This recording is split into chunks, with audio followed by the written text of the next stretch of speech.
Hello everyone, so welcome back to my channel. I am Chetna और आज के इस वीडियो में हम बात करेंगे कि ओसीडी क्या है। तो सबसे पहले तो ये जान लें कि ओसीडी सिर्फ साफ सफाई के बारे में नहीं है, ये एक मेंटल हेल्थ से रिलेटेड समस्या है। ओसीडी का मतलब होता है ऑब्सेसिव कंपल्सिव डिसऑर्डर। ऐसे में व्यक्ति के मन में बार बार अनचाहे विचार आते हैं जिन्हें हम ऑब्सेशंस कह सकते हैं, और इन विचारों को कम करने के लिए वो व्यक्ति बार बार कुछ काम करता है जिन्हें हम कंपल्शन कह सकते हैं। यानी कि अगर और आसान शब्दों में हम ओसीडी को समझना चाहें तो हम इसे दो भागों में बांट सकते हैं। पहला हुआ ऑब्सेशन और दूसरा हुआ कंपल्शन। तो ऑब्सेशन में व्यक्ति के मन में बार बार अनचाहे विचार आते हैं, जैसे कि अनवांटेड थॉट्स या कोई स्ट्रेस, कोई पिक्चर या कोई अनवांटेड इमोशन, और वो व्यक्ति ये समझ नहीं पाता है कि ये विचार उसके मन में क्यों आ रहे हैं। पर इन विचारों का कुछ खास कारण नहीं होता, इसलिए इन विचारों को तर्कपूर्ण बना पाना काफ़ी मुश्किल होता है और ये विचार व्यक्ति के दिमाग में अटके हुए से महसूस होते हैं और उसके दिमाग से जाते ही नहीं, चाहे वो कुछ भी कर ले। सो ये तो हुआ ऑब्सेशन वाला पार्ट। अब नेक्स्ट पार्ट होता है कंपल्सन। अब ये विचार जो व्यक्ति के मन में अटक जाते हैं, इन विचारों से छुटकारा पाने के लिए वो व्यक्ति बार बार शारीरिक रूप से कुछ काम करता है, जैसे कि बार बार हाथों को धोना, बहुत ज़्यादा साफ सफाई करना, या फिर जैसे कि कहीं बाहर जाने से पहले बार बार ताले को खींच के देखना, चीज़ों को बार बार गिनना, सही जगह पर रखना।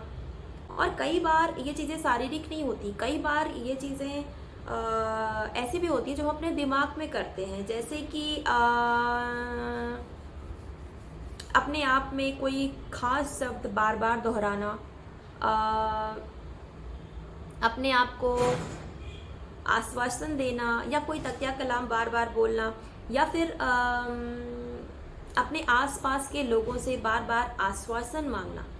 अब ये सारी चीज़ें जो हैं वो एक आध बार या कभी कभी किसी के साथ होती हैं, तो इसमें कोई खास परेशान होने वाली या समस्या की बात नहीं है। लेकिन अगर ये चीज़ें किसी के साथ बार बार होती हैं तो ऑब्सेशन और कंपल्सन का एक साइकिल बन जाता है, जिसे हम ओसीडी साइकिल भी कहते हैं। अब इस ओसीडी साइकिल को समझने के लिए मैं स्क्रीन में एक पिक्चर इंसर्ट कर रही हूँ। आप इस पिक्चर से ओसीडी साइकिल को बेहतर समझ सकते हैं।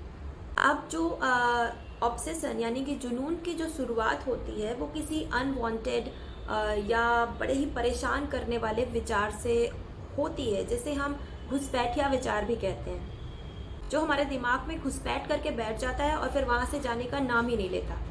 वैसे तो हम सबके मन में इस तरह के घुसपैठिए विचार आते हैं जो हम नहीं चाहते, बट फिर भी वो आके हमारे दिमाग में घर बना ही लेते हैं।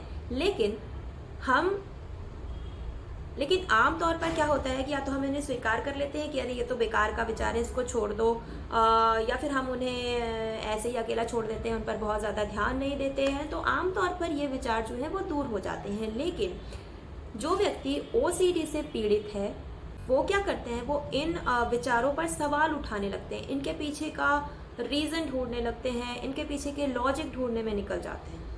अब चूंकि ये विचार जो है इनके पीछे का कोई खास वजह तो होता नहीं है, अब आप इनके बारे में सोचते रहेंगे, इनके पीछे का कारण ढूंढेंगे, इनके पीछे का मतलब ढूंढेंगे, तो क्या होगा कि हम चिंतित होंगे और परेशान होंगे। पर वो कारण तो हमें मिलेगा नहीं, क्योंकि इसके पीछे कोई कारण है नहीं। अब क्या होता है कि हम इन विचारों के बारे में सोच सोच के इतने ज़्यादा परेशान हो चुके होते हैं कि हमारे लिए बहुत ज़्यादा कंपल्सरी हो जाता है कि हम अपने आप को बेहतर महसूस करवाएं, चाहे फिर वो उसके लिए हम कुछ कर सकते हैं, कुछ कह सकते हैं, या फिर कुछ सोच सकते हैं जिससे हमें टेम्परेरली अच्छा महसूस हो और थोड़ी देर के लिए हमें इन विचारों से छुटकारा मिल जाए। जैसे कि किसी व्यक्ति को अगर कीटाणुओं का डर है तो वो परेशान होगा इस बारे में सोच के, और फिर जाके बार बार अपने हाथ धोएगा, और जितनी बार वो हाथ धोएगा उसे अच्छा महसूस होगा। तो जब उसने पहली बार हाथ धोया उसे अच्छा महसूस हुआ, तो उसे ये लगा कि हाँ ये चीज़ जो है वो हेल्पफुल है और ये उसे अच्छा महसूस करवाने में मदद करती है। लेकिन होता क्या है कि ये जो रिलीफ है वो टेम्परेरी है, क्योंकि जब आप हाथ धोएंगे तो थोड़ी देर के लिए आपको अच्छा लगेगा, लेकिन वो जो घुसपैठिया विचार आपके दिमाग में घर करके बैठा है वो दोबारा आएगा। और हम फिर परेशान होंगे और बुरा महसूस करेंगे। हम ये सोचेंगे कि ये विचार हमारे मन में दोबारा क्यों आया, और फिर मजबूरी में, यानी कि हमारे लिए ये कंपल्सन बन जाता है कि हम अपने आप को अच्छा महसूस करवाने के लिए फिर से हाथ धोने जाएंगे या फिर से वही काम करेंगे जो हमें अच्छा महसूस करवाता है। लेकिन ये विचार जो है वो फिर वापस आ जाता है, और इस बार क्या होता है, ये और जल्दी आएगा क्योंकि आप इस चीज़ पर बहुत ज़्यादा ध्यान दे रहे हैं और इसको बहुत ज़्यादा सोच रहे हैं। और जैसे जैसे समय बीतता जाता है हम इस जुनून और मजबूरी यानी कि ऑब्सेशन और कंपल्सन के साइकिल में फंसते चले जाते हैं, और इसकी वजह से हमारे लिए किसी चीज़ पर फोकस कर पाना या कंसंट्रेट कर पाना बहुत ज़्यादा मुश्किल हो जाता है। ओसीडी की वजह से लोग अननेसेसरी स्ट्रेस में रहते हैं क्योंकि उन्हें लगता है कि उन्हें अपने इस जुनूनी विचारों की वजह से होने वाले जो कंपल्सन्स हैं, यानी कि जो मजबूरियाँ, उन्हें इतनी बार करना पड़ता है कि वो कोई और काम नहीं कर सकते या फिर उन्हें अपने आप पर नियंत्रण नहीं रहता है। इसकी वजह से कई बार लोग शर्मिंदा भी महसूस करते हैं। लेकिन अच्छी बात यह है कि ओसीडी का इलाज संभव है। इसके लिए थेरेपी और दवाओं का उपयोग किया जाता है, यानी कि जो भी व्यक्ति ओसीडी से सफ़र कर रहा है उसको तुरंत ही एक्सपर्ट की सलाह लेनी चाहिए।